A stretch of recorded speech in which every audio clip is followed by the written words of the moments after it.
واللیل اذا یغشاها والسماء وما بناها والارض وما طحاها ونفس وما سواها فالهمها فجورها وتقواها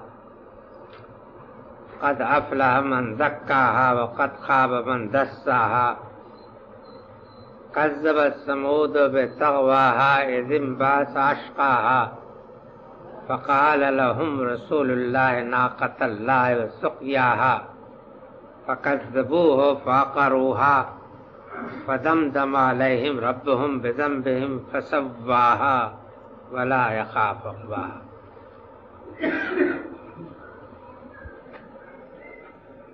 شاہد ہے سورج اور اس کا چڑھنا اور چاند جب اس کے پیچھے لگے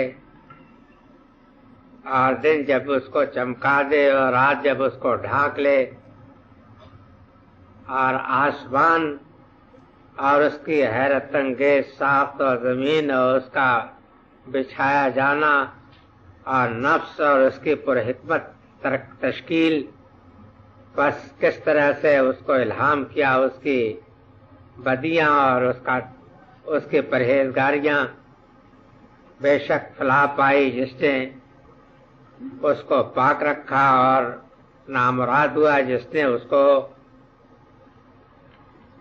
خاک میں ملایا. سمود نے جھٹلایا اپنی سرکشی کے باعث، جبکہ اٹھ کھڑا ہوا ان کا بدبخت آدمی لیڈر، تو رسول نے ان کو خبردار کیا کہ اللہ کی اونٹنی اور اس کے پانی پینے کی باری سے بچ کے رہیو. تو انہوں نے اس کو جھٹلا دیا اور کوچیں کاٹ دی. تو ان کے اوپر آدم کا ان کے خداوند کا عذاب ان کے گناہوں کے پاداش میں، اور اس نے ان کا ستراؤ کر دیا اور خدا کو کچھ پرواہ نہیں ہوتی کہ اس کا انجام کیا ہو.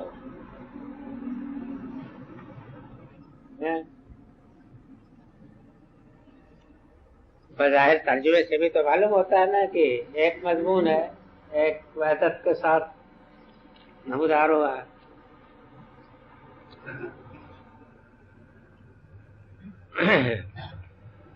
پچھلی سورہ میں آپ کو یاد ہوگا کہ قریش کو ان کی سرکشی پر تنبیہ کی ہے، اور دلیل میں جو چیز پیش کی ہے وہ یہ کہ اس سرزمین میں جس سرزمین میں تم ہو، یہ ایک زمانے میں کچھ بھی نہیں تھا، یہاں نہ امن تھا نہ رزق تھا، مگر تمہارے محترم باپ یعنی حضرت ابراہیم حضرت اسماعیل کی دعا کی برکت سے اس سرزمین کو امن بھی حاصل ہوا اور رزق بھی حاصل ہوا. لیکن اب تو بکاڑنے لگے ہو اور یہ سمجھتے ہو کہ سب کچھ تمہارے طفیل ہے، تمہاری اپنی کارستانی اپنی قابلیت ہے. تو اس گھمنڈ میں نہ مبتلا ہو، جس خدا نے دیا ہے وہ خدا لے بھی سکتا ہے. یہ مضمون بیان ہوا تھا اس میں جامع طریقے پر، اور یہ وہی مضمون ہے جو قرآن مجید میں جگہ جگہ بیان ہوا ہے. میں نے خاص طریقے پر سورہ ابراہیم کا حوالہ بھی دیا تھا کہ اس میں یہ مضمون مفصل طریقے بیان ہوا ہے، اور چھوٹی صورتوں میں سے سورہ الاعراف میں بہت ہی خوبی کے ساتھ بیان ہوا ہے. یہ اصول بھی یاد رکھیے گا کہ جو مضامین بیان ہوئے ہیں بڑی صورتوں میں بھی بیان ہوئے ہیں، چھوٹی صورتوں میں بیان ہوئے ہیں. ہر بڑی سورہ کا کوئی نہ کوئی نمونہ چھوٹی صورتوں میں. سمجھے آپ؟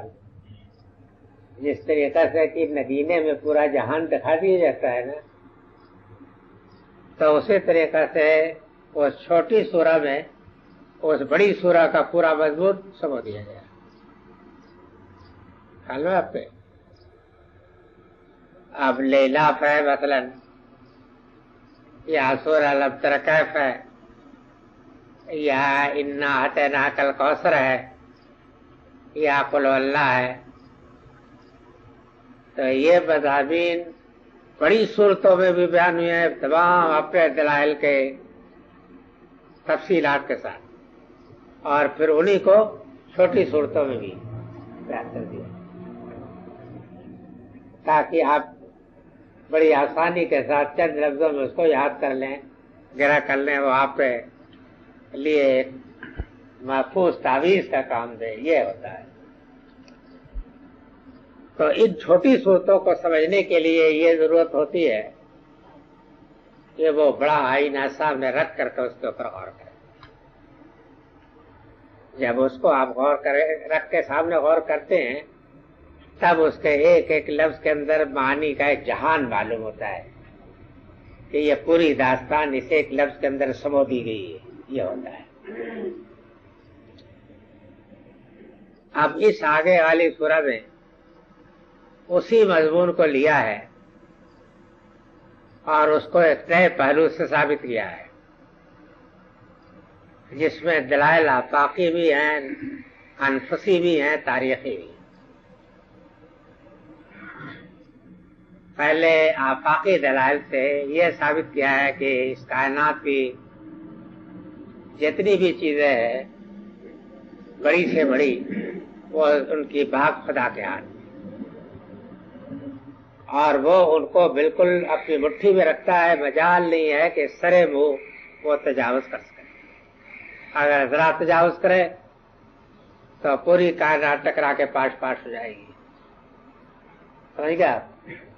سورج ہے، چاند ہے، زمین ہے، آسمان ہے، سب کے سب خدا کی مٹھی میں ہے. ان کے بعد اس کے بعد دوسری چیز جو ہے انفسی دلیل پیش کی ہے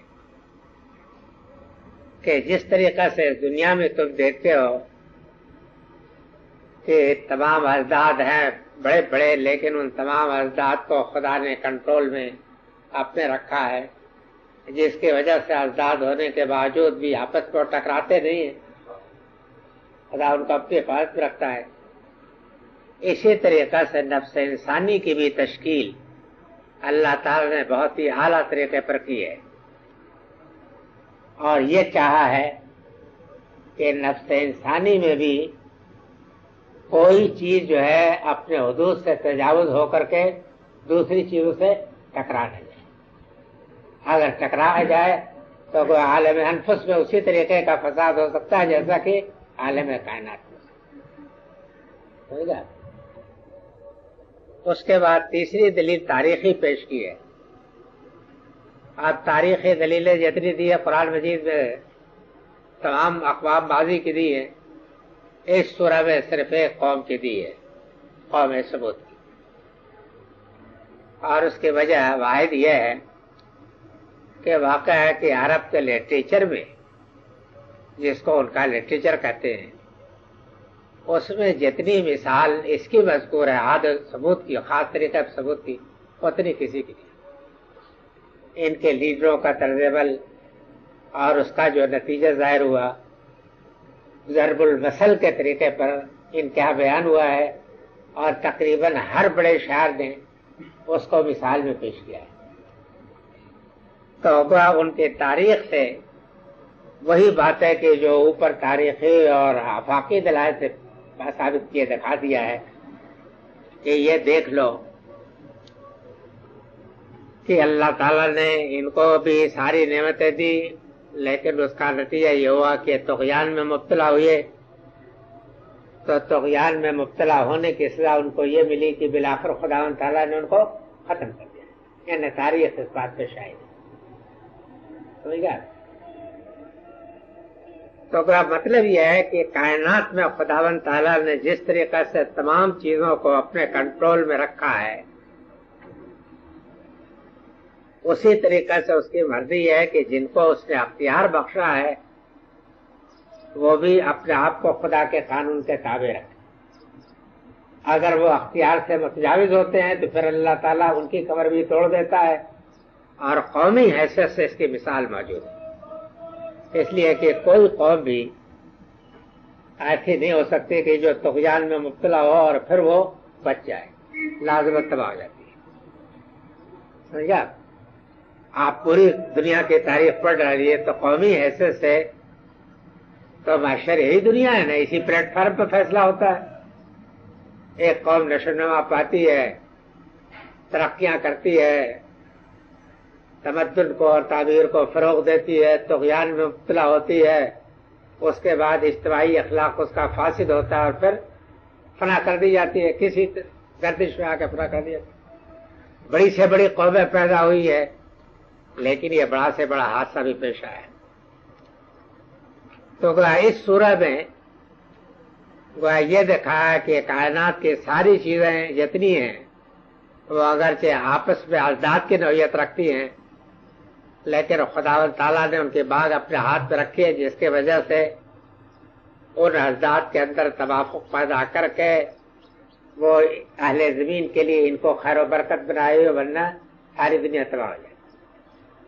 اسی طریقے سے اللہ تعالیٰ نے نفس انسانی کی جو تشکیل کی ہے تو اس کے اندر بھی متضاد داعیات ہیں.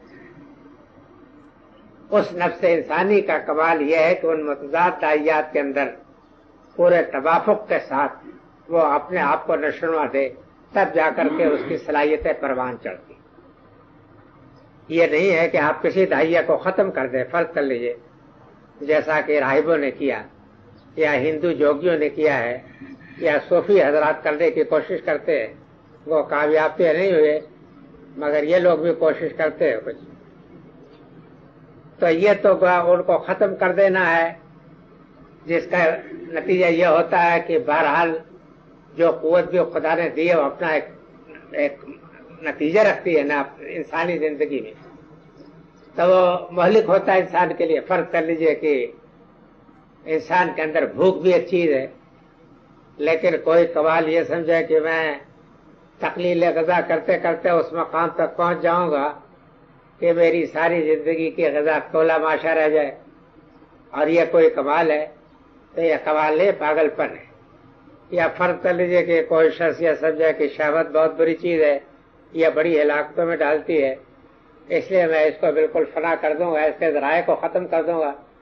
تو اس کا نتیجہ یہ ہوتا ہے کہ اگر یہ رجحان بڑھ جائے تو یہ دنیا تباہ ہو سکتی ہے. اللہ تعالیٰ یہ چاہتا ہے کہ نفس کے اندر جو داعیات ودیت ہیں ان کے اندر بھی جو تضاد ہے, تو انسان کو جو اختیار دیا خدا نے, وہ یہ چاہتا ہے کہ انسان اپنے اختیار سے کام لے کر ان کے اندر توافق اور سازگاری پیدا کرے, کسی کو بھی اس کے حدود سے متجاوز نہ ہو, تاکہ اس کی قوتیں صحیح طریقے پر پروان چڑھیں اور اس سے صحیح نتیجے ظہور میں آئیں. اور اگر یہ نہیں ہوگا, سمجھ گیا, تو خداوند تعالیٰ جو ہے بہرحال اجتماعی حیثیت سے تو اسی دنیا میں فنا کر دیتا ہے. اب رہ گیا معاملہ انفرادی حیثیت. انفرادی حیثیت میں قیامت کے دن سب کا حساب الگ الگ ہو جائے, لیکن اجتماعی حیثیت سے ہر قوم کا حشر اسی زمین پہ ہو جاتا ہے. یہ ہے مشترک طریقے پر اس سورہ کا فلسفہ جو بیان کیا ہے.